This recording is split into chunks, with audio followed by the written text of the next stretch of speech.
clama a mí, y yo te responderé, y te enseñaré cosas grandes y ocultas que tú no conoces. He aquí que yo les traeré sanidad y medicina, y los curaré y les revelaré abundancia de paz y de verdad, y los limpiaré de toda su maldad con que pecaron contra mí, y perdonaré todos sus pecados con que contra mí pecaron, y con que contra mí se rebelaron.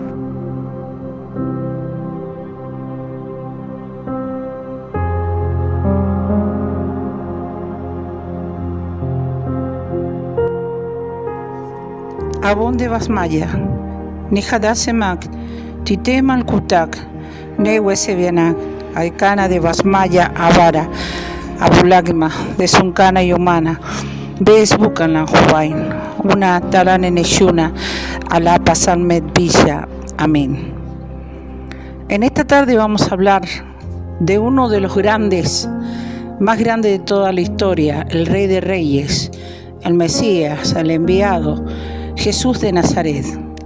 Los más grandes milagros, sucesos sobrenaturales que abarcaron el mundo durante décadas. En estas décadas pasadas, durante milenios de años, se extiende los grandes milagros que Jesucristo ejecutó en la tierra. Sobre ellos la resurrección de los muertos, sobre también la expulsión de los demonios, sobre esto la inquietud de sanar a los enfermos, a todo aquel que padecía enfermedades genéticas. Vamos a ver el gran amor de Jesucristo dentro de un margen muy grande que lo describe la Biblia como el Rey de Reyes y el Rey más solemne de la historia nuestra de la creación. Los milagros que son los sucesos sobrenaturales que fueron ejecutados por el Hijo de Dios. La pregunta es la siguiente: ¿no te inquieta saber que Jesús ha sido nombrado sobre la vida el Rey de Reyes, el enviado, el Mesías, el Maestro? Pues Jesús, el Rey de los judíos, este nombramiento exaltó al Hijo unigénito de Dios. La Biblia trasciende bajo el único relato del paso del mundo, la de Jesús en la tierra, el único unigénito Hijo de Dios, extraordinario, con un mirífico poder y sobre él la gloria en su cabeza, que es la corona de gran poder. Relata una gloria y abre paso a los más grandes milagros, sobre los milagros épicos, los milagros de Jesús, narrados en el Nuevo Testamento, que son actos sobrenaturales que demuestran su compasión y el poder divino hacia toda la raza humana y llega hacia su reino. Se clasifica principalmente en curaciones, control sobre la naturaleza, la resurrección, la expulsión de los demonios. Incluye la conversión del agua en el vino, la multiplicación de panes y peces y la resurrección de Lázaro. El número exacto de los milagros depende de cómo se encuentran los milagros. Por ejemplo, en el milagro de la hija de Jairo, donde una mujer se cura, pero los dos acontecimientos son narrados en los mismos párrafos de los evangelios y por lo general de forma conjunta, hechos simbólicos como el que la niña tuviera 12 años y que la mujer hubiera estado enferma durante 12 años, han sido objeto de diversas interpretaciones. Todo basado en hechos reales, según lo escrito en Mateo, página 11, versículo 20 al 24. Corazín, Besaída y Capernaum, también llamada Capernaum, que son las ciudades donde Jesús realizó la mayor parte de los grandes milagros, a pesar que no se arrepentían de los pecados. Por ejemplo, mi connotación es afirmar los milagros en mi vida y haber experimentado el gran amor de Jesús. y la respuesta a tiempo a mis oraciones. Según en Juan, capítulo 14, versículo 10 al 14, manifiesta que Jesús le pide a los apóstoles que crean, porque esas son las obras, porque Él es el único que puede llevar a cabo los grandes milagros dentro de la profecía. Es decir, ninguna palabra divina cae en saco roto, y la acción o fruto, que es la palabra de Jehová, se cumple, y la de Jesús también. A estas narraciones bíblicas también nos demuestra un gran pasaje, en el gran pasaje bíblico e histórico de la gran vida de Jesús en la tierra. Vamos a demostrar con todos los ejemplos de los videos que vamos a connotar dentro de esta instrucción bíblica, para que tú puedas realizar y aprobar y realizar cualquier duda que tú tengas en cuestión a lo que Jesucristo pudo haber realizado en la tierra. Y sobre la existencia de Cristo hay muchas personas que podemos hablar y nombrar sobre los grandes milagros de Jesucristo. Yo, por ejemplo, soy un instrumento vivo de que Jesucristo existe y he visto los milagros de Cristo en mi vida. Por eso yo te voy a dejar ejemplos de videos para que tú puedas ver la grandeza del Hijo de Dios, el primogénito de Dios, para que tú veas que el gran amor, el más grande de todos los tiempos, es el del Hijo de Dios, Jesús de Nazaret. Veamos. Al bajar Jesús por la ladera del monte, grandes multitudes lo seguían. De repente, un leproso se le acercó y se arrodilló delante de él. Señor, si tú quieres, puedes sanarme y dejarme limpio. Jesús extendió la mano y lo tocó. Sí, quiero. Queda sano. Al instante, la lepra desapareció. No se lo cuentes a nadie. En cambio, preséntate ante el sacerdote y deja que te examine. Lleva contigo la ofrenda que exige la ley de Moisés a los que son sanados de lepra. Esto será un testimonio público de que has quedado limpio. Cuando Jesús regresó a Capernaum, un oficial romano se le acercó y le rogó. Señor, mi joven siervo está en cama, paralizado y con terribles dolores. Iré a sanarlo. Señor, no soy digno de que entres en mi casa. Tan solo pronuncia la palabra desde donde estás y mi siervo se sanará. Lo sé porque estoy bajo la autoridad de mis oficiales superiores y tengo autoridad sobre mis soldados. Solo tengo que decir, vayan, y ellos van, o vengan, y ellos vienen. Y si les digo a mis esclavos, hagan esto, lo hacen. Al oírlo, Jesús quedó asombrado. Se dirigió a los que lo seguían y dijo: Les digo la verdad, no he visto una fe como esta en todo Israel. Y les digo que muchos gentiles vendrán de todas partes del mundo, del oriente y del occidente, y se sentarán con Abraham, Isaac y Jacob en la fiesta del reino del cielo. Pero muchos israelitas, para quienes se preparó el reino, serán arrojados a la oscuridad de afuera, donde habrá llanto y rechinar de dientes. Entonces Jesús le dijo al oficial romano: Vuelve a tu casa. Debido a que creíste, ha sucedido. Y el joven siervo quedó sano en esa misma hora. Cuando Jesús llegó a la casa de Pedro, la suegra de Pedro estaba enferma en cama con mucha fiebre. Jesús le tocó la mano y la fiebre se fue. Entonces, ella se levantó y le preparó una comida. Aquella noche, le llevaron a Jesús muchos endemoniados. Él expulsó a los espíritus malignos con una simple orden y sanó a todos los enfermos. Así se cumplió la palabra del Señor por medio del profeta Isaías, quien dijo: Se llevó nuestras enfermedades y quitó nuestras dolencias. Cuando Jesús vio a la multitud que lo rodeaba, dio instrucciones a sus discípulos de que cruzaran al otro lado del lago.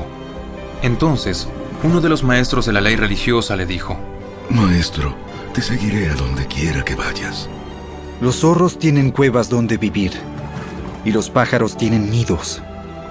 Pero el Hijo del Hombre no tiene ni siquiera un lugar donde recostar la cabeza. Otro de sus discípulos dijo: Señor, deja que primero regrese a casa y entierre a mi padre. Sígueme ahora. Deja que los muertos espirituales entierren a sus propios muertos. Luego, Jesús entró en la barca y comenzó a cruzar el lago con sus discípulos. De repente, se desató sobre el lago una fuerte tormenta, con olas que entraban en el barco, pero Jesús dormía. Los discípulos fueron a despertarlo. ¡Señor! ¡Señor! ¡Sálvanos! ¡Nos vamos a ahogar! ¡Nos vamos a ahogar! ¿Por qué tienen miedo? Tienen tan poca fe.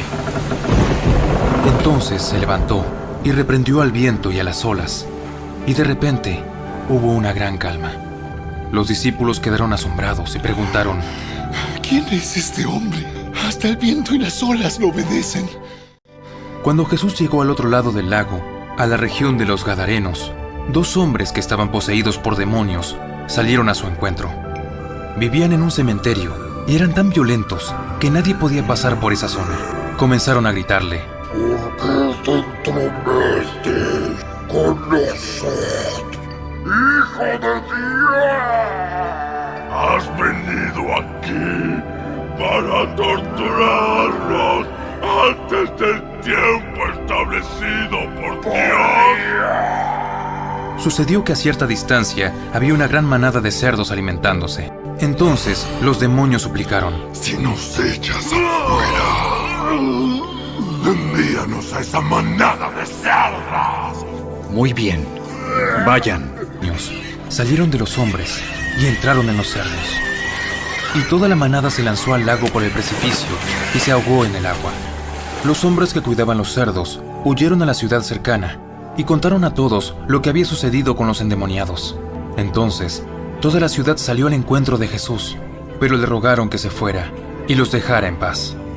Jesús subió a una barca y regresó al otro lado del lago, a su propia ciudad.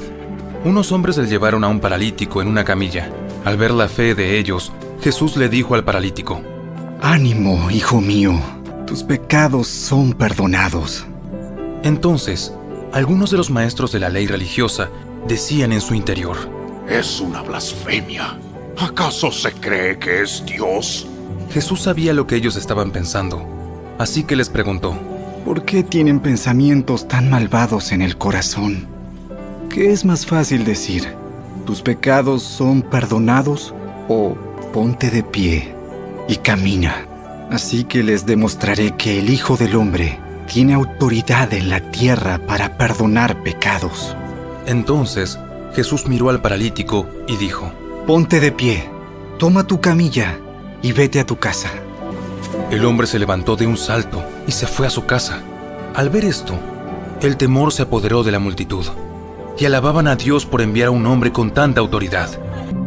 Mientras Jesús decía esas cosas, el líder de una sinagoga se le acercó y se arrodilló delante de él.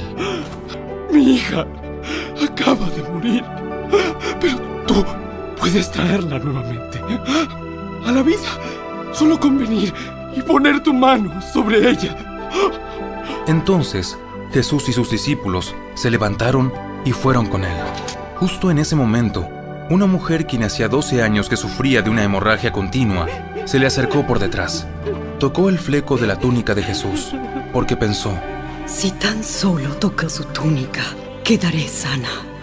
Jesús se dio vuelta y cuando la vio le dijo: Ánimo, hija, tu fe te ha sanado. Y la mujer quedó sana en ese instante. Cuando Jesús llegó a la casa del oficial, vio a una ruidosa multitud y escuchó la música del funeral. ¡Salgan de aquí! La niña no está muerta, solo duerme. Pero la gente se rió de él. Sin embargo, una vez que hicieron salir a todos, Jesús entró y tomó la mano de la niña, y ella se puso de pie. La noticia de este milagro corrió por toda la región. Cuando Jesús salió de la casa de la niña, lo siguieron 2 hombres ciegos, quienes gritaban: ¡Hijo de David! ¡Hijo de David! ¡Ten compasión de nosotros! Entraron directamente a la casa donde Jesús se hospedaba, y él les preguntó: ¿Creen que puedo darles la vista? Sí, Señor. ¡Lo creemos! Entonces él les tocó los ojos y dijo: Debido a su fe, así se hará. Entonces sus ojos se abrieron y pudieron ver.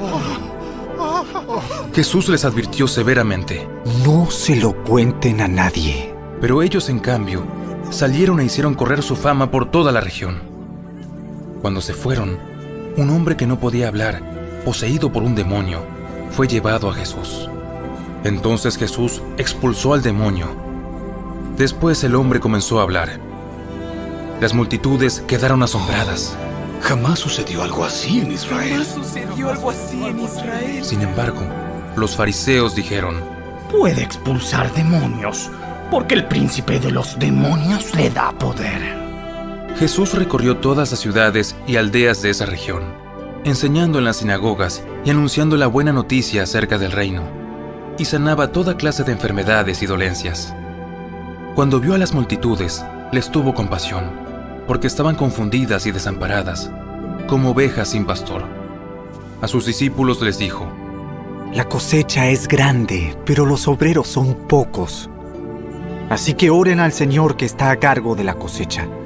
Pídanle que envíe más obreros a sus campos. Luego Jesús entró en la sinagoga de ellos, y allí vio a un hombre que tenía una mano deforme. Los fariseos le preguntaron a Jesús: ¿permite la ley que una persona trabaje sanando en el día de descanso? Esperaban que él dijera que sí, para poder levantar cargos en su contra. Jesús les respondió: Si tuvieran una oveja, y ésta cayera en un pozo de agua en el día de descanso, ¿no trabajarían para sacarla de allí? Por supuesto que lo harían. ¿Y cuánto más valiosa es una persona que una oveja? Así es. La ley permite que una persona haga el bien en el día de descanso. Después le dijo al hombre: extiende la mano. Entonces el hombre la extendió, y la mano quedó restaurada, igual que la otra. Entonces los fariseos convocaron a una reunión para tramar cómo matar a Jesús. Pero Jesús sabía lo que ellos tenían en mente. Entonces salió de esa región, y mucha gente lo siguió. Sanó a todos los enfermos de esa multitud, pero les advirtió que no revelaran quién era él. Con eso se cumplió la profecía de Isaías acerca de él. Miren a mi siervo, al que he elegido. Él es mi amado, quien me complace. Pondré mi espíritu sobre él, y proclamará justicia a las naciones. No peleará ni gritará, ni levantará su voz en público. No aplastará la caña más débil, ni apagará una vela que titila. Al final, hará que la justicia salga victoriosa, y su nombre será la esperanza de todo el mundo. En cuanto Jesús escuchó la noticia, salió en una barca a un lugar alejado para estar a solas. Pero las multitudes oyeron hacia dónde se dirigía y lo siguieron a pie desde muchas ciudades. Cuando Jesús bajó de la barca, vio a la gran multitud, tuvo compasión de ellos y sanó a los enfermos. Esa tarde, los discípulos se le acercaron y le dijeron: Este es un lugar alejado y ya se está haciendo tarde. Despide a las multitudes para que puedan ir a las aldeas a comprarse comida. Eso no es necesario. Denles ustedes de comer. Pero lo único que tenemos son 5 panes y 2 pescados. Tráiganlos aquí. Luego le dijo a la gente que se sentara sobre la hierba. Jesús tomó los 5 panes y los 2 pescados, miró hacia el cielo y los bendijo. Después partió los panes en trozos y se los dio a sus discípulos, quienes los distribuyeron entre la gente. Todos comieron cuanto quisieron, y después los discípulos juntaron 12 canastas con lo que sobró. Aquel día, unos 5,000 hombres se alimentaron, además de las mujeres y los niños. Inmediatamente después, Jesús insistió en que los discípulos regresaran a la barca y cruzaran al otro lado del lago, mientras él enviaba a la gente a casa. Después de despedir a la multitud, subió a las colinas para orar a solas. Estando allí solo, cayó la noche. Mientras tanto, los discípulos se encontraban en problemas lejos de tierra firme, ya que se había levantado un fuerte viento y luchaban contra grandes olas. A eso de las 3 de la madrugada, Jesús se acercó a ellos caminando sobre el agua. Cuando los discípulos lo vieron caminar sobre el agua, quedaron aterrados. Llenos de miedo, clamaron: ¡Es un fantasma! Pero Jesús les habló de inmediato. No tengan miedo, tengan ánimo. Yo estoy aquí. Entonces Pedro lo llamó. Señor, si realmente eres tú, ordéname que vaya hacia ti caminando sobre el agua. Sí, ven. Entonces, Pedro se bajó por el costado de la barca y caminó sobre el agua hacia Jesús. Pero cuando vio el fuerte viento y las olas, se aterrorizó y comenzó a hundirse. ¡Sálvame, Señor! De inmediato, Jesús extendió la mano y lo agarró. Tienes tan poca fe. ¿Por qué dudaste de mí? Cuando subieron de nuevo a la barca, el viento se detuvo. Entonces los discípulos lo adoraron. De verdad, eres el Hijo de Dios. Después de cruzar el lago, arribaron a Genesaret.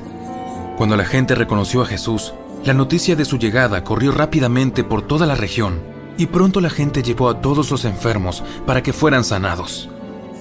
Le suplicaban que permitiera a los enfermos tocar al menos el fleco de su túnica, y todos los que tocaban a Jesús eran sanados. Luego Jesús salió de Galilea y se dirigió al norte, a la región de Tiro y Sidón. Una mujer de los gentiles que vivía allí se le acercó y le rogó: Ten misericordia de mí, oh Señor, Hijo de David, pues mi hija está poseída por un demonio que la atormenta terriblemente. Pero Jesús no le contestó ni una palabra. Entonces sus discípulos le pidieron que la despidiera. Dile que se vaya. Nos está molestando con sus súplicas. Entonces Jesús le dijo a la mujer: Fui enviado para ayudar solamente a las ovejas perdidas de Dios, el pueblo de Israel. Ella se acercó y lo adoró, y le rogó una vez más: Señor, ayúdame.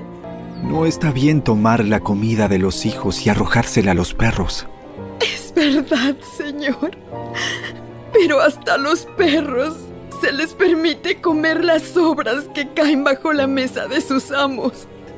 Apreciada mujer, tu fe es grande.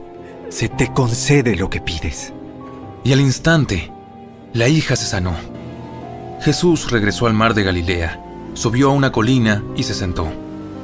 Una inmensa multitud le llevó a personas cojas, ciegas, lisiadas, mudas y a muchas más.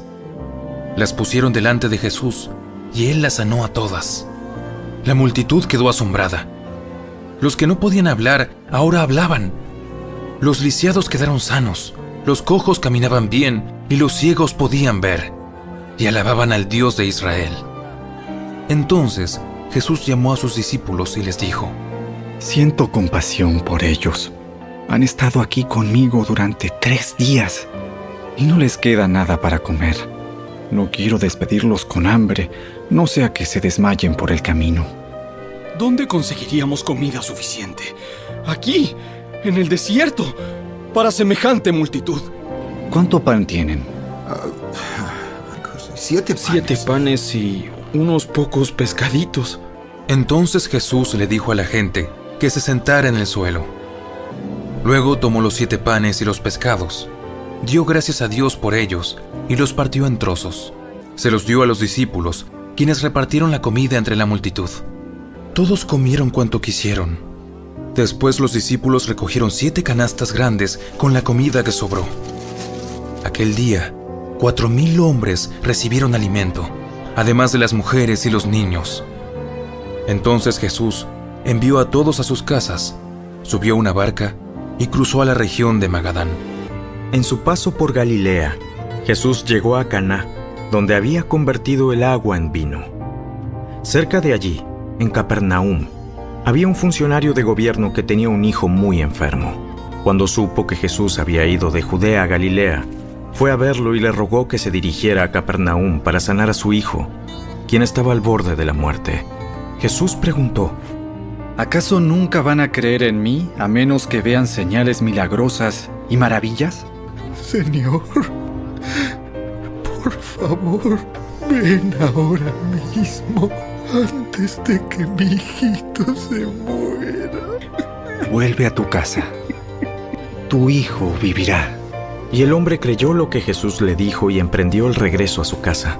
Mientras el funcionario iba en camino, algunos de sus sirvientes salieron a su encuentro con la noticia de que su hijo estaba vivo y sano. Él les preguntó a qué hora el niño había comenzado a mejorar, y ellos le contestaron: Ayer, a la 1 de la tarde, la fiebre de pronto se le fue. Entonces el padre se dio cuenta de que la sanidad había ocurrido en el mismo instante en que Jesús le había dicho: tu hijo vivirá. Y tanto él como todos los de su casa creyeron en Jesús. Esa fue la segunda señal milagrosa que hizo Jesús en Galilea al volver de Judea. Poco después, Jesús fue con sus discípulos a la aldea de Naín, y una multitud numerosa lo siguió. Cuando Jesús llegó a la entrada de la aldea, salía una procesión fúnebre. El joven que había muerto era el único hijo de una viuda, y una gran multitud de la aldea la acompañaba. Cuando el Señor la vio, su corazón rebosó de compasión. No llores, le dijo. Luego se acercó al ataúd y lo tocó, y los que cargaban el ataúd se detuvieron. Joven, te digo, levántate. Entonces el joven muerto se incorporó y comenzó a hablar, y Jesús lo regresó a su madre. Un gran temor se apoderó de la multitud, y alababan a Dios diciendo: ¡Un profeta poderoso se ha levantado entre nosotros! Dios ha visitado hoy a su pueblo. Y las noticias acerca de Jesús corrieron por toda Judea y sus alrededores. Cierto día de descanso, mientras Jesús enseñaba en la sinagoga, vio a una mujer que estaba lisiada a causa de un espíritu maligno. Había estado encorvada durante 18 años y no podía ponerse derecha. Cuando Jesús la vio, la llamó y le dijo: apreciada mujer, estás sanada de tu enfermedad. Luego la tocó, y al instante ella pudo enderezarse. ¿Cómo alabó ella a Dios? En cambio, el líder a cargo de la sinagoga se indignó de que Jesús la sanara en un día de descanso. Hay 6 días en la semana para trabajar. Vengan esos días para ser sanados, no el día de descanso. Así que el Señor respondió: hipócritas. Cada uno de ustedes trabaja el día de descanso. ¿Acaso no desatan su buey o su burro y lo sacan del establo el día de descanso y lo llevan a tomar agua? Esta apreciada mujer, una hija de Abraham, estuvo esclavizada por Satanás durante 18 años. ¿No es justo que sea liberada aún en el día de descanso? Esto avergonzó a sus enemigos, pero toda la gente se alegraba de las cosas maravillosas que él hacía. Mientras Jesús seguía camino a Jerusalén, llegó a la frontera entre Galilea y Samaria. Al entrar en una aldea, 10 leprosos se quedaron a la distancia, gritando: ¡Jesús! ¡Jesús! ¡Maestro! ¡Ten compasión de nosotros! ¡De nosotros! Jesús los miró y dijo: vayan y preséntense a los sacerdotes. Y mientras ellos iban, quedaron limpios de la lepra. Uno de ellos, cuando vio que estaba sano, volvió a Jesús y exclamó: ¡alaben a Dios! Y cayó al suelo, a los pies de Jesús, y le agradeció por lo que había hecho. Ese hombre era samaritano. Jesús preguntó: ¿no sané a 10 hombres? ¿Dónde están los otros 9? ¿Ninguno volvió para darle gloria a Dios, excepto este extranjero? Y Jesús le dijo al hombre: levántate y sigue tu camino. Tu fe te ha sanado. Lleven la barca a la parte honda del lago y echen allí sus redes para pescar. Oh, maestro, hemos trabajado toda la noche y no hemos pescado nada. Pero si tú lo dices, echaré las redes allá. ¡Santiago! ¡Juan!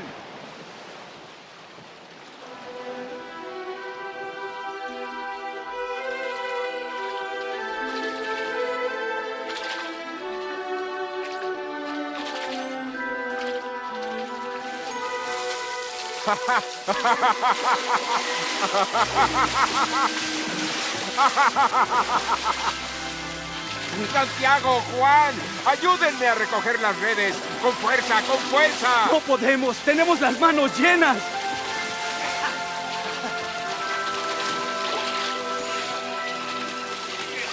Debes tener confianza en mí, Pedro. Es suficiente, es suficiente.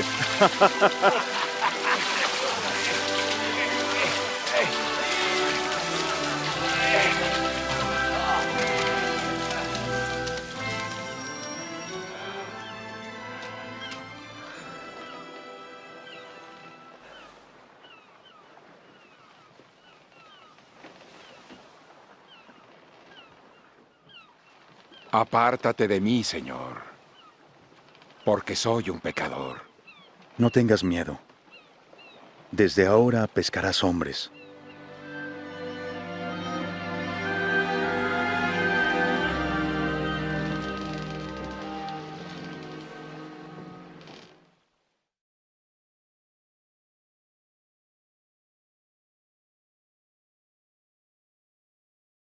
¿Y si el mundo ya escuchó la primera trompeta, pero nadie lo notó?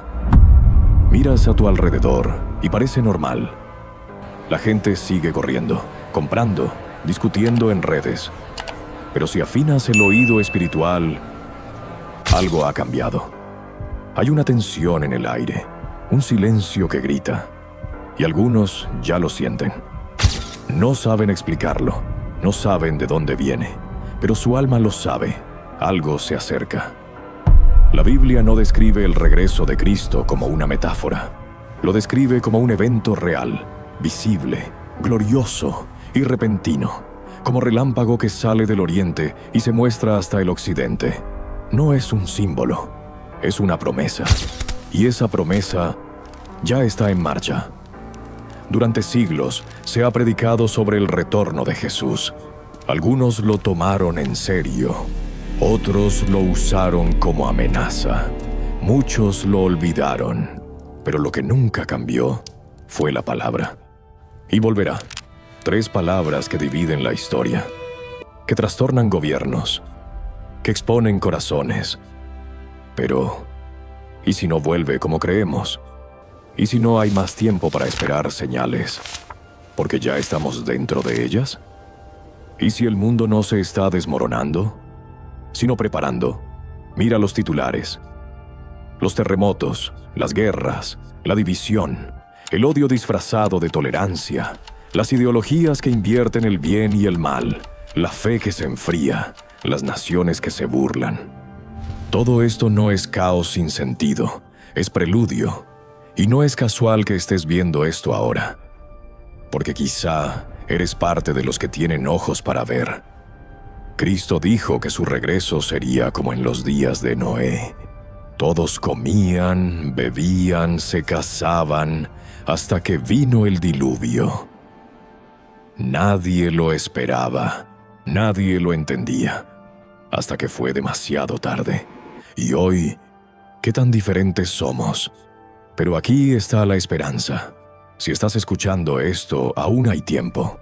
Tiempo para abrir los ojos, para romper el letargo, para despertar al momento que estamos viviendo. Porque cuando Él venga, no habrá excusas, no habrá segundos intentos, solo 2 caminos, el que creyó y el que se burló. Este guión no es una historia para entretener, es una advertencia, una visión, una verdad que incomoda, pero que libera. Porque el regreso de Cristo no es el fin, es el principio de todo lo que esperábamos. Y si lo ignoras, tal vez lo veas con terror. Pero si lo crees, lo verás con gloria. Las profecías no empiezan cuando Cristo regresa. Empiezan mucho antes. Desde el principio el cielo ha hablado. A veces en símbolos, a veces en códigos, a veces en catástrofes, pero siempre con el mismo mensaje. Prepárate. Y hoy ese mensaje es más claro que nunca. La Biblia menciona señales en el sol, en la luna y en las estrellas. Eventos que no son solo fenómenos astronómicos, sino campanas cósmicas que marcan la cuenta regresiva. ¿Recuerdas los eclipses, las lunas de sangre, las alineaciones proféticas, el sol oscurecido en pleno día? Todo eso no fue casual, fue un anuncio. Pero el mundo, tan distraído, no lo escuchó, porque mientras mirábamos pantallas, el cielo estaba hablando. Y no solo el cielo, la tierra también gime. Terremotos donde nunca hubo, erupciones donde no se esperaban, inundaciones que borran ciudades, incendios que devoran regiones. Señales que antes eran raras, ahora son diarias, y cada una de ellas es un susurro que dice, Él viene. Jesús fue claro, habrá señales en el cielo y angustia en la tierra. Los hombres desfallecerán de terror al ver lo que viene sobre el mundo. No dijo que sería simbólico, dijo que sería real, visible, innegable, y ese tiempo ya llegó. Pero aquí está lo más impactante. Muchos de los eventos que estamos viendo coinciden con patrones que aparecen en el Antiguo Testamento, en el Apocalipsis y en textos proféticos prohibidos. No estamos viviendo tiempos normales, estamos viviendo tiempos profetizados, y cada terremoto, cada eclipse, cada caos global es parte de un guión más grande, uno que fue escrito hace siglos y que hoy se está cumpliendo. Pero incluso ante todas estas señales, muchos seguirán ciegos, no por falta de evidencia, sino por exceso de distracción. El cielo está enviando mensajes, pero el hombre está ocupado con notificaciones. El universo entero está gritando que algo se aproxima, pero el corazón de muchos está dormido. Y esa ceguera será su ruina, porque las señales no son solo advertencia, son gracia. Cada una de ellas es una oportunidad más, una llamada al arrepentimiento, un chance de despertar antes del gran día. Pero esa ventana no estará abierta para siempre. Y cuando se cierre, no será con un susurro, será con un estruendo. Y entonces ya no habrá más señales, solo cumplimiento. Los profetas no eran futuristas, no eran adivinos. Eran voces que ardían por dentro, incapaces de callar lo que veían. Y lo que vieron fue el regreso. Isaías, Daniel, Ezequiel, Joel, Zacarías, Malaquías, todos hablaron del día del Señor.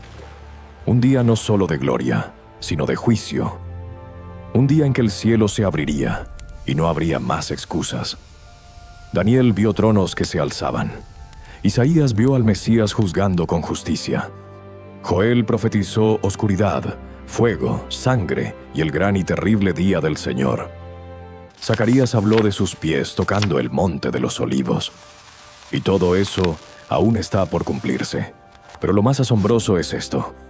Muchas de esas visiones conectan con eventos que ya estamos viviendo.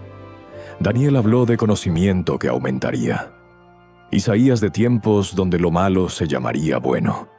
Joel de jóvenes que tendrían sueños y ancianos que verían visiones. ¿Te suena?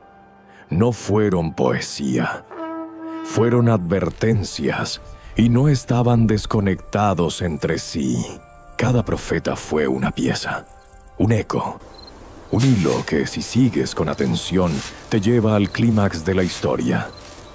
El regreso de Cristo no es una idea moderna. Es la culminación del plan más antiguo del universo.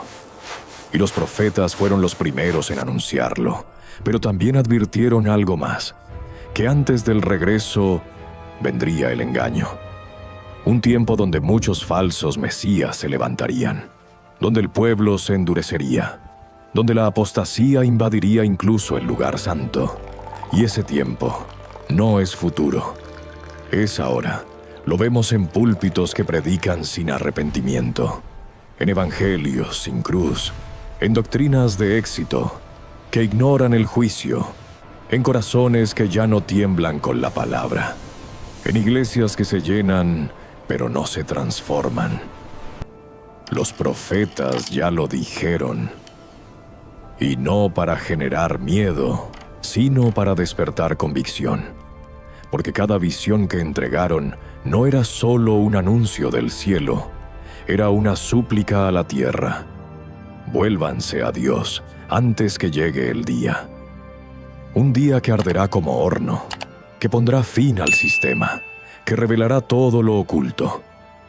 Y aunque muchos los ignoraron, algunos los escucharon. Un remanente que aún hoy vive con los ojos abiertos, que no se vende por likes, que no se arrodilla al sistema, que espera, con fuego en el alma, el sonido de la última trompeta.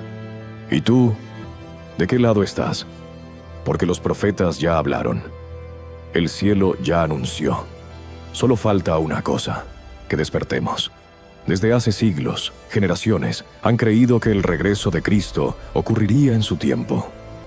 Pero ahora, algo es diferente. No se trata solo de fe. Se trata de patrones, de ciclos, de números, de convergencias que apuntan a una fecha cada vez más mencionada: 2026. ¿Es una coincidencia? ¿Una interpretación más? ¿O estamos frente al año señalado? El calendario hebreo, las fiestas proféticas, los jubileos bíblicos, los eclipses solares. Muchos investigadores han comenzado a ver una alineación inquietante. Eventos que caen uno sobre otro como piezas de dominó. Y en el centro de todo, una fecha. Pero no basta con fechas. Hay que mirar el espíritu del tiempo. ¿Está el mundo como Jesús lo describió? ¿Multiplicación del pecado? ¿Enfriamiento del amor? ¿Guerra de naciones? ¿Falsos profetas? ¿Falsas señales?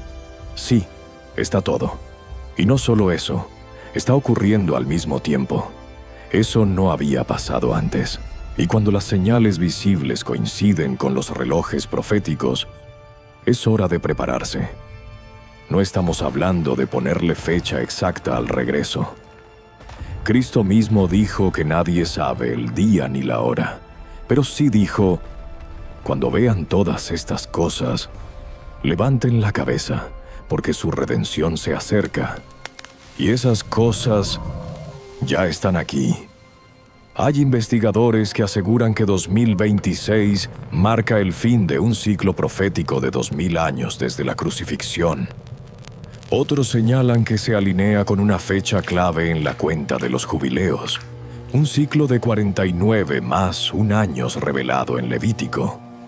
Y más sorprendente aún, hay astrónomos bíblicos que ven en los cielos señales que solo se repiten cada 2 milenios, apuntando al mismo año.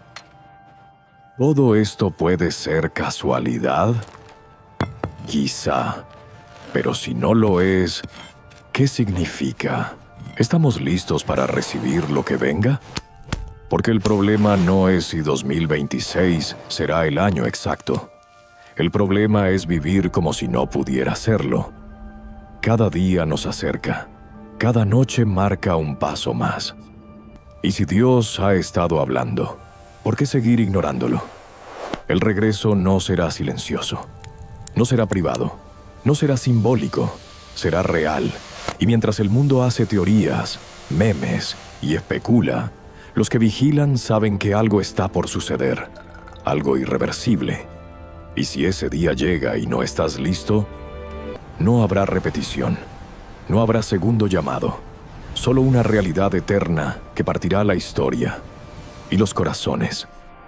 Muchos imaginan el regreso de Cristo como una escena de película.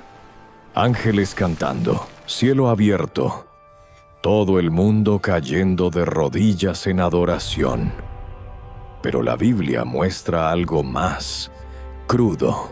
Dice que muchos lamentarán, que la tierra se llenará de terror, que verán al Hijo del Hombre viniendo en las nubes, y harán duelo. ¿Por qué duelo? Porque no lo esperaban así, porque no estaban listos, porque creyeron en una versión suave, en un Cristo domesticado, moldeado a la cultura, un Jesús decorativo, de frases bonitas pero sin juicio, de amor sin verdad. Pero ese no es el que regresa. El que viene lo hace con gloria, y con fuego, con autoridad absoluta, y con heridas visibles. Mirarán al que traspasaron, Eso significa que regresará con la marca del sacrificio. No para repetirlo, sino para ejecutarlo todo. Y el mundo, tan acostumbrado a controlar narrativas, no podrá controlar esta.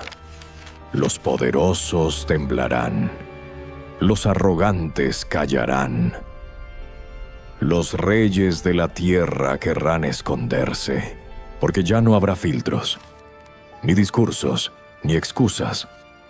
Solo presencia, y su presencia revelará todo, pero no vendrá a destruir, vendrá a separar, a juzgar, a gobernar, y para muchos será el terror, pero para otros será el día más esperado de sus vidas, porque no lo verán con miedo, lo verán con lágrimas, no de horror, sino de regreso, y ese regreso será inconfundible. No necesitarás que nadie te lo explique. No dirás, ¿será este el Cristo? Lo sabrás, porque todo temblará, y tu alma también. El sol se oscurecerá, las estrellas caerán, la luna se volverá sangre, y el cielo será rasgado como un velo. Y entonces aparecerá Él, no como cordero, sino como león, con una corona que nadie le puso, con un ejército que no necesita espadas, con ojos como fuego y voz como muchas aguas, y cada rodilla se doblará, incluso las que hoy se burlan, incluso las que niegan, incluso las que juraron jamás creer, porque cuando Él regrese no pedirá permiso, reclamará lo que es suyo. Y si pensabas que el juicio era un mito, ese día descubrirás que la justicia no se negocia, se manifiesta. Y no será un evento simbólico, será un terremoto espiritual, moral, cósmico, una invasión de luz que no dejará sombras. Y tú estarás allí, presente, consciente, expuesto. Y entonces todo lo que construiste será probado por fuego. Y solo quedará lo eterno. Cuando Cristo regrese, no solo reaccionará la humanidad, la tierra misma temblará. Romanos dice que toda la creación gime, esperando la manifestación de los hijos de Dios. Es decir, la naturaleza también espera su redención. Y cuando el Rey vuelva, la tierra responderá. Montañas se moverán, islas desaparecerán. El mar rugirá. Los cielos se enrollarán como un pergamino, porque el Creador no regresa como visitante, regresa como dueño, y todo lo creado lo sabrá. El Apocalipsis menciona terremotos globales, oscuridad total, estrellas cayendo y una atmósfera colapsando. Todo lo que parecía firme será sacudido, porque el regreso de Cristo no será solo espiritual, será cósmico, y no será solo visible, será irresistible. Muchos no entienden que la tierra fue contaminada no solo por pecado físico, sino espiritual. Maldiciones, injusticias, idolatría, sangre inocente, mentiras elevadas a tronos. Y cuando Cristo regrese, no solo viene por las almas, viene a limpiar el terreno, a restaurar lo que fue profanado. Y eso no será silencioso. Habrá naciones colapsando, sistemas derrumbándose, economías paralizadas, porque lo que se construyó sin Él no resistirá su llegada. Y algunos dirán, ¿dónde está el amor? Y Él responderá, este es el amor, que no dejé que la oscuridad lo devorara todo. Porque si no sacude, no despierta. Y si no despierta, no salva. Por eso, antes de la paz, viene el estruendo. La tierra reconocerá a su Creador. Lo sabrá el viento. Lo gritará el mar. Se quebrarán las montañas que fueron adoradas. Caerán los templos que negaron su nombre. La creación devolverá el eco de su origen. Y los que aún estén dormidos no podrán seguir soñando. El suelo vibrará. Los cielos hablarán. El aire se volverá pesado. El Espíritu de Dios cubrirá todo. Y entonces vendrá el momento en que el hombre tendrá que elegir. ¿Me escondo o me postro? ¿Huyo o me rindo? Porque cuando la tierra responde, ya no hay máscaras. solo verdad. Y la verdad arde, pero también purifica. Y lo que quede después del estruendo será santo. Muchos creen que el juicio empezará con el mundo, pero la Biblia dice lo contrario. El juicio comienza por la casa de Dios. Eso significa que antes de confrontar al sistema, Cristo confrontará a su pueblo, a sus líderes, a sus templos, a sus ministros. Porque mientras muchos predican su nombre, han olvidado su carácter. Y Él no regresa por una iglesia famosa, regresa por una iglesia fiel. No viene por multitudes que cantan, viene por corazones que obedecen. Y por eso comenzará por limpiar su casa. Expondrá la hipocresía, el doble discurso, el culto al ego, los que convirtieron el evangelio en negocio, los que se vendieron al aplauso, los que construyeron plataformas, pero no hicieron discípulos. Cristo no se impresiona por seguidores, se conmueve por obediencia, y ese día los focos se apagarán. Los escenarios caerán, y solo quedará el altar. No el de luces, el del corazón. Y allí se hará la pregunta más temida. ¿Me conocías o solo hablabas de mí? Y no bastará con predicar, ni con cantar, ni con tener miles de views. Porque cuando Él mire, no buscará cifras. Buscará fruto, y si no hay, vendrá la poda. Porque el amor que no corrige, no es amor. Y antes de gobernar el mundo, Cristo restaurará a su esposa, no por rabia, sino por amor, porque no vendrá por una iglesia perfecta, pero sí por una que lo desee más que a todo, y esa será separada del resto. Se acabará la tibieza, se romperán las máscaras, se caerán los templos construidos con fama, y se levantarán los corazones quebrantados, porque Dios no busca espectáculo. Busca verdad, y no tolerará que su nombre sea usado como etiqueta, mientras se niega su voz.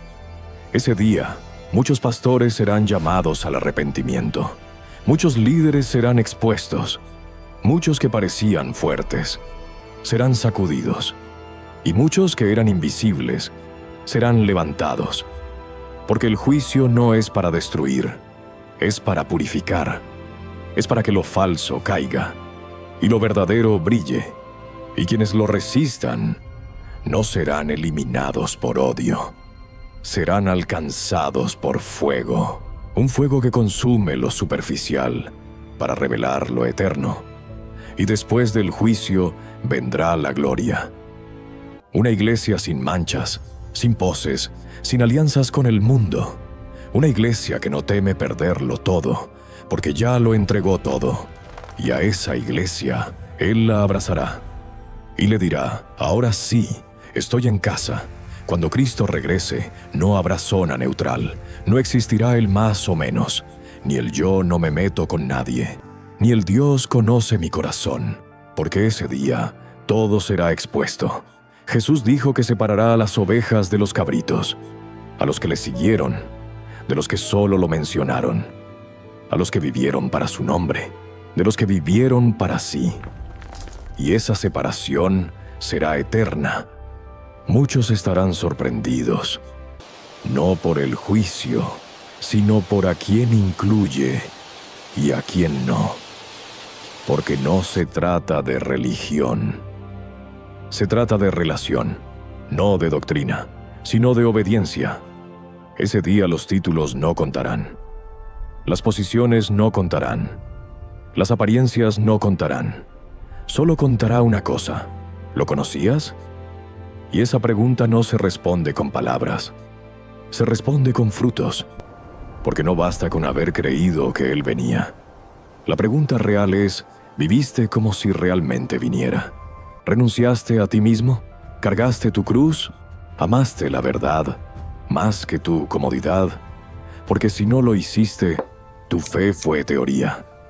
Y Él no vendrá por teorías. Vendrá por fuego. Y ese fuego separará.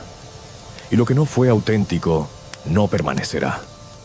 Ese día todo lo que se ocultó bajo religiosidad será revelado. No para condenar sin razón, sino para hacer justicia con precisión. Porque Dios no se deja engañar por apariencias. Él mira el corazón, y ese examen será más profundo que cualquier predicación. Él no preguntará qué creías, preguntará cómo viviste lo que creías. Y mientras muchos esperaban un juicio contra los malos, descubrirán que el juicio también alcanzará a los tibios, a los cómodos, a los que aplaudían la verdad, pero no la practicaban. Y lo más duro de esa separación no será física, será existencial. Será descubrir que lo que tú pensabas que era fe, era conveniencia, y que lo que otros vivieron con humildad era fuego verdadero. Habrá lágrimas, silencios, lamentos, y no porque Dios sea injusto, sino porque su justicia será absoluta. Ese día no habrá favoritos, habrá fieles, y los que se burlaron del compromiso verán lo que perdieron. No un castigo, sino una invitación que rechazaron. Y cuando Él diga, nunca os conocí, no será crueldad, será verdad. Una verdad que sonó muchas veces, pero que fue ignorada. ¿Y tú, dónde estarás? Porque el día de la gran separación no está tan lejos. Y hoy todavía puedes elegir de qué lado estarás. No será secreto, no será simbólico, no será espiritual solamente, será visible, con gloria, con poder. Así lo prometió. Así lo vio Juan en la isla de Patmos. Así lo anunciaron los ángeles a los discípulos. Este mismo Jesús, que ha sido tomado de ustedes al cielo, vendrá otra vez. De la misma manera en que le vieron ir. No será otro Jesús. No será una energía. No será una metáfora. Será Él, y vendrá con gloria, y todos los ojos lo verán. Desde los reyes de la tierra hasta el más anónimo. Desde los que lo esperaban hasta los que se burlaban. Un evento que dividirá el tiempo, que silenciará las redes, que apagará las cámaras, y solo quedará una presencia, la suya. Él vendrá no para ser crucificado, sino para reinar, no con clavos, sino con corona, no con silencio, sino con voz de trueno. Y su presencia será tan real que nadie podrá negarla. Y cada corazón sabrá instantáneamente si fue hallado fiel o vacío. No habrá discursos que lo detengan, no habrá explicaciones racionales que lo oculten. Será como un relámpago, como fuego, como río de gloria. Y entonces todo lo que creíste imposible será realidad. Y todo lo que creíste eterno será polvo. Y Él será el único que permanezca. Las montañas temblarán, el cielo se abrirá, los ángeles se alinearán en formación perfecta, y el sonido de la trompeta resonará más fuerte que cualquier voz humana. Será el día que todo el universo ha esperado desde Génesis, el día en que el Cordero regresa como león, no para sugerir, para reinar, y su manto llevará escrito un nombre que nadie conoce. Porque su gloria no puede ser contenida por un título, ni medida por una doctrina. Es fuego puro, y ese fuego se acercará, no con ira descontrolada, con justicia inquebrantable, y los suyos lo sabrán, porque lo han esperado, lo han buscado, lo han amado, incluso cuando nadie más lo hacía. Y cuando lo vean, no temerán. Caerán de rodillas, pero no de terror, sino de adoración, porque sabrán que cada lágrima, cada lucha, cada pérdida, cada silencio valió la pena. Él vendrá con gloria, y esta vez no se irá. Ahora que has visto todo, la pregunta ya no es si Él vendrá, es si tú estás listo. Porque este mensaje no fue para entretenerte, fue para despertarte. No fue para darte miedo, fue para darte tiempo, tiempo de volverte, de renunciar, de creer de verdad, porque el regreso de Cristo no es teoría, es certeza, y cada día que pasa estás más cerca de verlo o de negarlo. Y si lo ves venir, ¿cómo lo recibes? ¿Con vergüenza o con anhelo? ¿Con excusas o con gratitud? Porque ese día no podrás fingir. Todo lo que fuiste hablará por ti. Tus decisiones, tus prioridades, fuego, tu fe. Y si piensas que aún es temprano, que aún hay tiempo, recuerda esto. El diluvio también parecía lejano, hasta que empezó a llover. Y cuando llueva, ya no habrá puerta abierta. Hoy, aún la hay. Y si sientes ese ardor en el pecho, esa voz en el alma, no lo apagues, porque esa es la voz que te está llamando, no para castigarte, para salvarte, para hacerte parte del remanente, de los que brillan cuando todo se apaga, de los que esperan cuando todo duda, de los que se niegan a vender su alma por comodidad, porque si Él regresa y tú estás listo, ese será el día más glorioso de tu vida. Será el día en que todo lo que sufriste cobrará sentido. El día en que todo lo que perdiste será restaurado. El día en que todo lo que creíste lo verás. Y lo verás con tus propios ojos. Y sabrás que valió la pena. Valió la pena ser diferente. Valió la pena esperar. Valió la pena amar cuando todos odiaban. Valió la pena confiar cuando todo parecía perdido. Porque no hay gloria sin cruz, no hay victoria sin entrega, no hay eternidad sin decisión. Y tú estás a un paso de rendirte, de llorar lo que necesitas soltar, de decirle a Él, aquí estoy, y eso es todo lo que Él espera. No perfección, no religiosidad, solo entrega. Y si lo haces hoy no por miedo, sino por verdad, ese día cuando Él regrese, no bajarás la mirada, la levantarás y correrás. Porque el Rey vendrá a buscarte y tú estarás listo. Mas Él fue herido por nuestras rebeliones, molido por nuestros pecados. El castigo de nuestra paz fue sobre Él, y por sus llagas fuimos nosotros curados.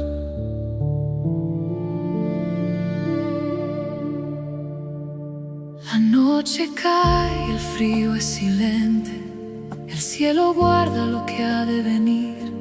Tiemblan sus manos, su alma lo siente, pero se entrega, dispuesto a morir. Carga en sus hombros la culpa del mundo, nuestro pecado lo empieza a asfixiar, y en lo profundo de un dolor tan hondo, decide amarnos, decide quedarse hasta el final. Por amor se entregó al madero, entre clavos, espinas y sed. Siendo rey, se hizo el siervo para que el mundo pudiera creer. Oh, qué sangre que limpia el camino, oh, qué gracia que no tiene igual. Consumado es su santo destino, vencer a la muerte y borrar nuestro mal. Camina lento bajo el sol que quema, el eco de burlas se escucha al pasar. La madera pesa sobre su cuerpo, cada paso cuesta respirar. No abre su boca, no hay ni una queja, es el cordero que va hacia el altar. Sus manos abiertas no se defienden, el cielo llora en su mirar. La cruz desgarra su piel ya herida, cada suspiro suspiro le cuesta la vida, pero en sus ojos no habita el rencor. Sigue amando, aún en medio del dolor. Por amor se entregó al madero, entre clavos, espinas y sed. Siendo rey, se hizo el siervo para que el mundo pudiera creer.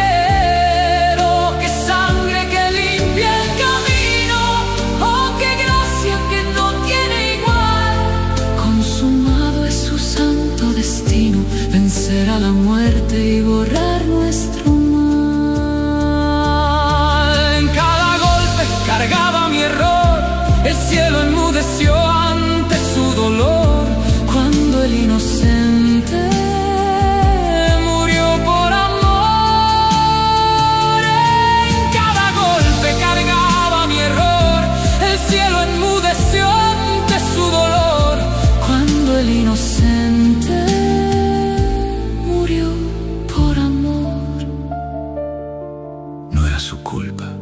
era mi condena. La tierra temblaba ante tanto dolor. Él me pensaba en cada momento, qué precio tan alto, qué entrega de amor. Por amor se entregó al madero, entre clavos, espinas y sed. Siendo rey, se hizo el siervo para que el mundo pudiera creer.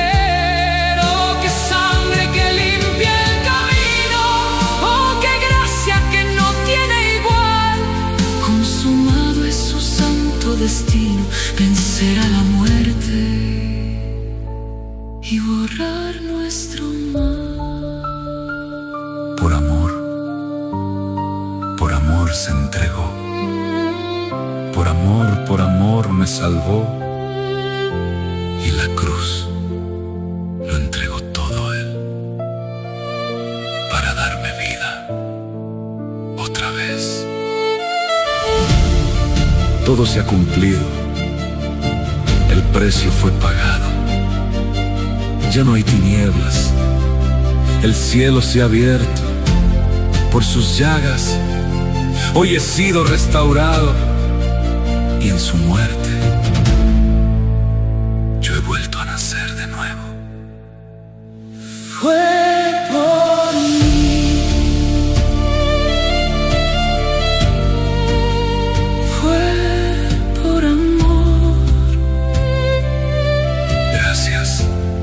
Jesús, consumado es. Susurró en la cruz y en su herida nació mi luz. Todo fue por amor. Todo fue por mí. Y en su último aliento me dio vida a mí. Consumado es.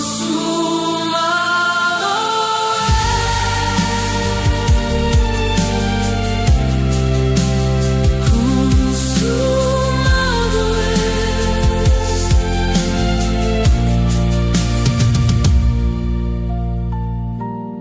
Consumado es.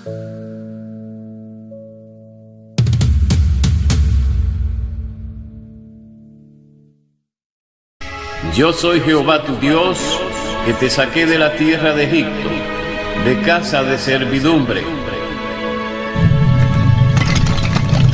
No tendrás dioses ajenos delante de mí. No te harás imagen, ni ninguna semejanza de lo que esté arriba en el cielo, ni abajo en la tierra, ni en las aguas debajo de la tierra. No te inclinarás a ellas ni las honrarás, porque yo soy Jehová tu Dios, fuerte, celoso, que visito la maldad de los padres sobre los hijos hasta la tercera y cuarta generación de los que me aborrecen, y hago misericordia a millares a los que me aman y guardan mis mandamientos.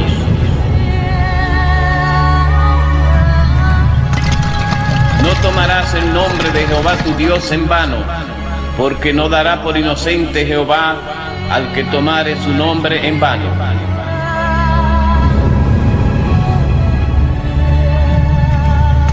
Acuérdate del día de reposo para santificarlo. 6 días trabajarás y harás toda tu obra, mas el 7º día es reposo para Jehová tu Dios. No hagas en él obra alguna, tú, ni tu hijo, ni tu hija, ni tu siervo, ni tu criada, ni tu bestia, ni tu extranjero que está dentro de tus puertas, porque en 6 días hizo Jehová los cielos y la tierra, el mar y todas las cosas que en ellos hay, y reposó en el 7º día. Por tanto Jehová bendijo el día de reposo y lo santificó.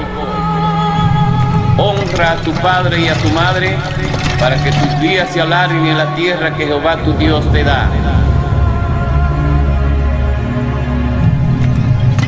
No matarás.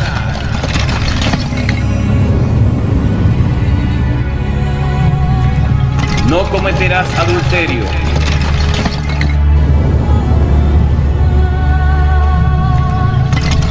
No hurtarás.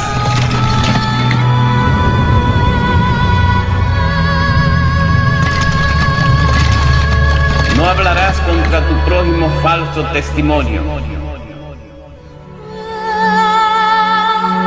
No codiciarás la casa de tu prójimo. No codiciarás la mujer de tu prójimo, ni su siervo, ni su criada, ni su buey, ni su asno, ni cosa alguna de tu prójimo.